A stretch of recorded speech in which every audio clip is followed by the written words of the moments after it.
So let's go ahead and see which book we'll be reading tonight. Can you help me find number 13?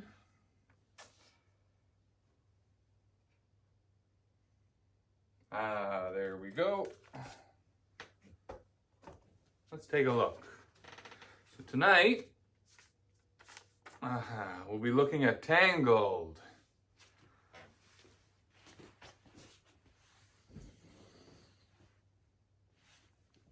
Okay, let's go ahead and get started.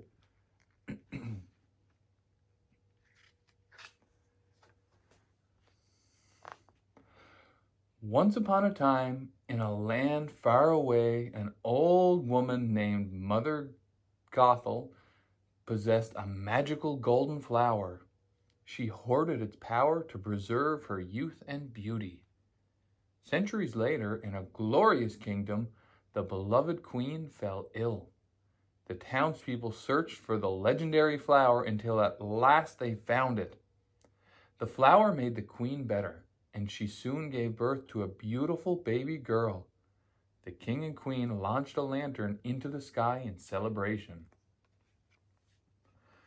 One night, the vengeful Mother Gothel slipped into the nursery, where she discovered that the healing power of the flower had transferred into the baby's golden hair. The witch cut off a lock, but the hair lost its power and turned brown. So she snatched the princess and vanished. The king and queen were heartbroken. Each year on the princess's birthday, the king and queen released lanterns into the night sky, hoping their light would guide their princess home.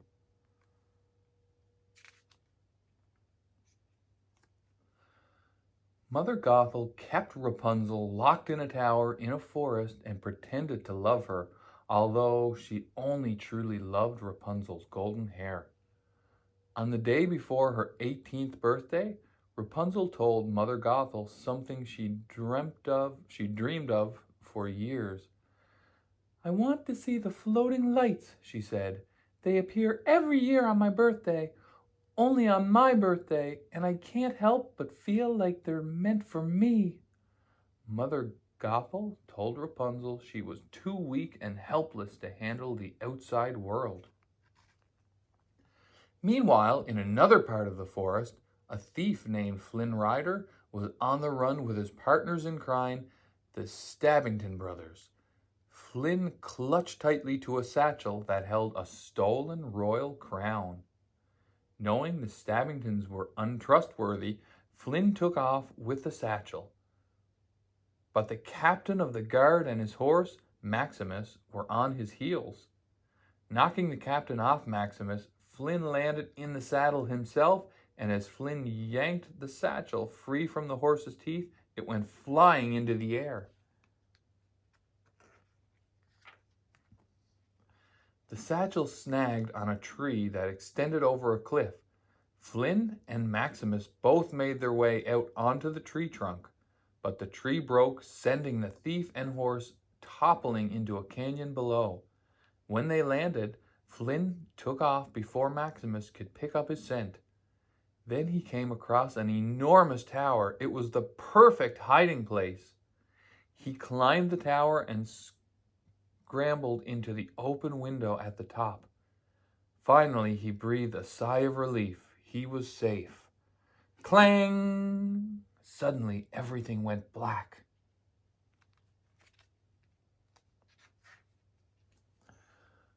Rapunzel had been so startled by the intruder, she snuck up behind him and hit him with a frying pan.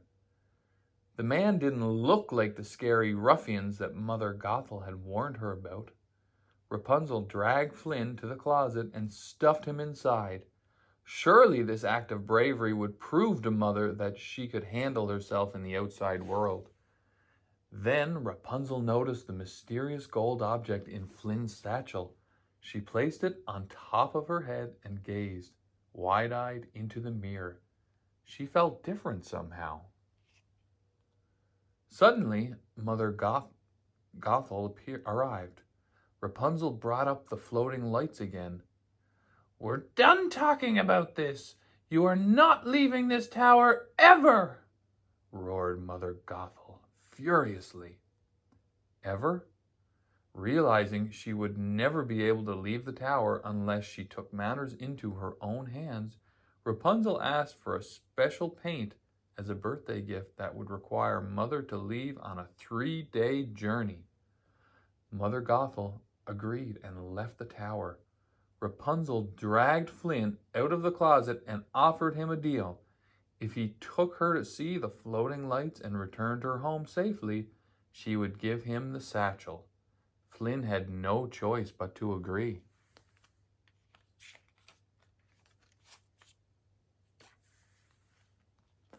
As much as Rapunzel longed to leave the tower, when the moment came, she was terrified. But Rapunzel overcame her fear and leaped. With Pascal, her pet chameleon, on her shoulder, she slid down her hair, stopping just inches from the ground. Slowly, Rapunzel touched one foot to the soft grass, then the other. "I can't believe I did this!" she shouted as she rolled on the ground. Rapunzel was having the time of her life, but she also felt like a terrible daughter. One moment she was running gleefully through a meadow, the next she was sobbing face down in a field of flowers. Flynn tried to take advantage of Rapunzel's guilt by making her feel even worse. "Does your mother deserve this?" he asked. But Flynn's charms didn't work on Rapunzel. "I'm seeing those lanterns," she insisted. Not far from the tower, Mother Gothel saw the horse that had been chasing Flynn. "A palace horse?" she gasped, seeing the kingdom's sun symbol on Maximus's chest. Mother Gothel thought the guards had found Rapunzel. She turned and frantically raced back to the tower. Mother Gothel quickly realized Rapunzel was gone. Then she saw the crown in the satchel along with Flynn's wanted poster. Now she knew exactly who had taken Rapunzel, and nothing was going to stop her from finding him.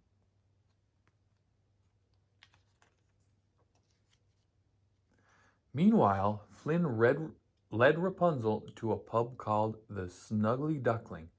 Inside, the place was filled with scary-looking thugs, and when someone held up Flynn's wanted poster, people began fighting for the reward money.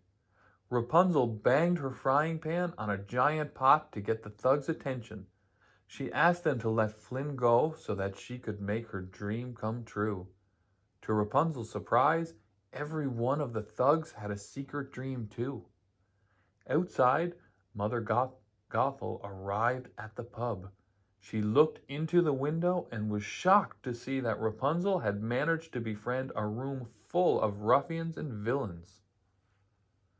Suddenly, Maximus, the royal guards, and the captive Stabbington brothers burst into the pub.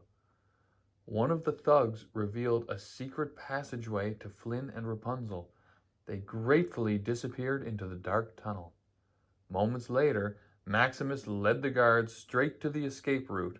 However, the Stabbingtons headed down the passageway themselves. They wanted the crown back. Mother Gothel had seen everything and made one of the thugs tell her where the tunnel ended.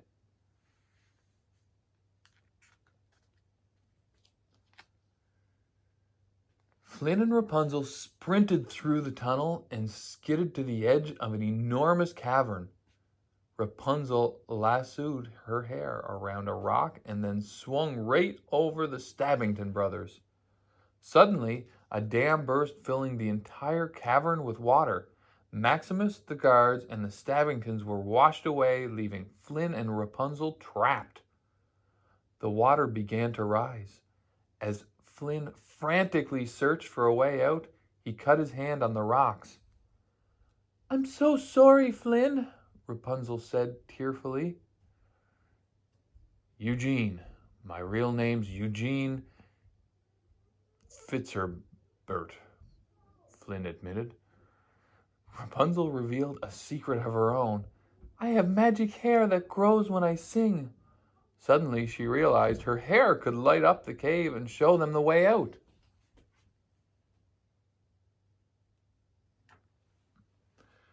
At the tunnel's exit, Mother Gothel waited for Flynn and Rapunzel, but the Stabbington brothers emerged instead. She offered them revenge on Flynn and something even more valuable than the crown. Meanwhile, Rapunzel, Flynn, and Pascal had made it safely to shore. Rapunzel wrapped her hair around Flynn's injured hand and began to sing. Her glowing hair healed Flynn's wound. He was finally beginning to understand how special Rapunzel was. When Flynn went to gather firewood, Mother Gothel appeared to take Rapunzel back to the tower.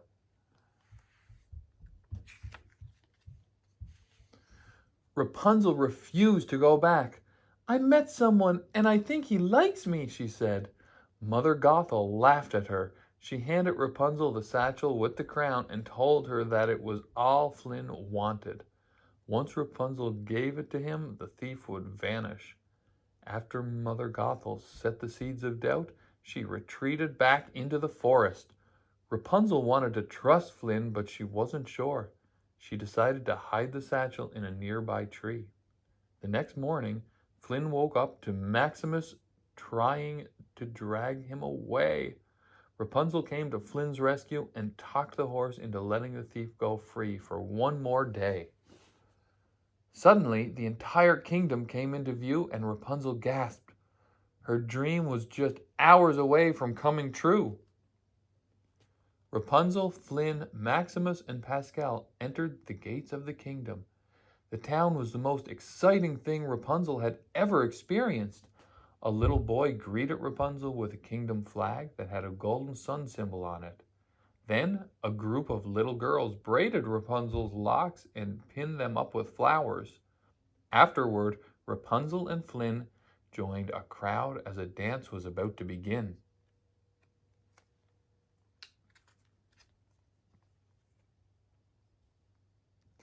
Rapunzel was transfixed by a mosaic behind the stage. It was of the king and queen holding a baby girl with striking green eyes, just like her own. "Let the dance begin," called an announcer. Rapunzel and Flynn joined hands and began to whirl around the square. After they danced, the couple visited shops and enjoyed the sights. All the while, they were getting to know each other better. It was a wonderful day. As evening approached, Flynn led Rapunzel to a boat and rowed them to a spot with a perfect view of the kingdom. As lanterns filled the sky, Rapunzel's heart soared. She gave Flynn the satchel, which she had kept hidden all day. She was no longer afraid he would leave her once he had the crown. Beneath the glow of the lanterns, Rapunzel and Flynn held hands and gazed into each other's eyes.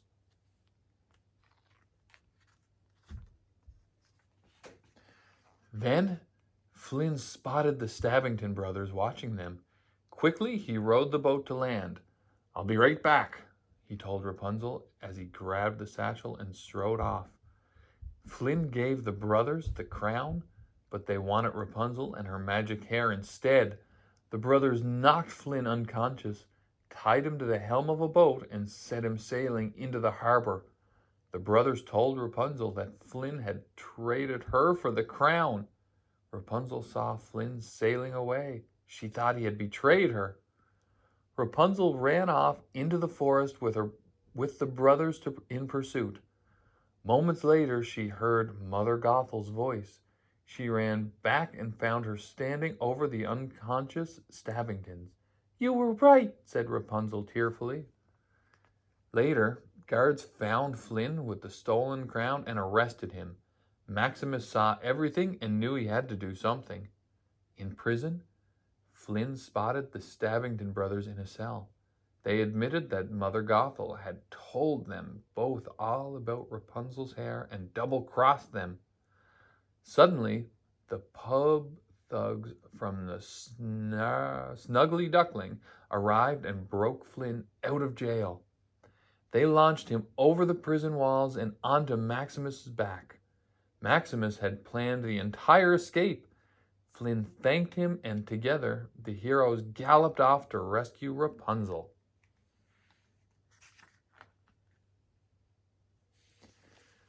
Back at the tower, Rapunzel held up the kingdom flag with the sun symbol. She had been painting the very same symbol her whole life. Rapunzel realized she was the lost princess. She went to leave the tower, but Mother Gothel overpowered her. Flynn finally arrived at the tower. "Rapunzel, let down your hair," he called. Rapunzel's golden locks fell to the ground and Flynn began to climb. When he reached the top, he found Rapunzel chained up. He went to help her, but Mother Gothel wounded him with a dagger. Rapunzel begged Mother Gothel to allow her to heal Flynn. In return, Rapunzel promised she would stay with her forever. Mother Gothel agreed and unchained Rapunzel. She knew Rapunzel never broke a promise. Rapunzel rushed to Flynn and placed her hair over his wound. Suddenly, Flynn reached for a shard of broken glass and cut off Rapunzel's hair. It instantly turned brown and lost its magic healing power. "What have you done?" Mother Gothel cried. Within moments, she aged hundreds of years and turned to dust. Rapunzel cradled Flynn, and a single golden tear fell upon his cheek. Flynn's entire body suddenly began to glow. Moments later, he was healed. Flynn, Pascal, and Maximus brought Rapunzel straight to the castle. Her parents were filled with joy. Their daughter had finally been returned to them. Rapunzel felt her parents' love surround her as they all hugged each other tightly. Soon, all of the townspeople gathered for a welcome home party. Floating lanterns were released into the sky. Their light had guided the princess home at last. The end. Well, we'll see you tomorrow night for the next story.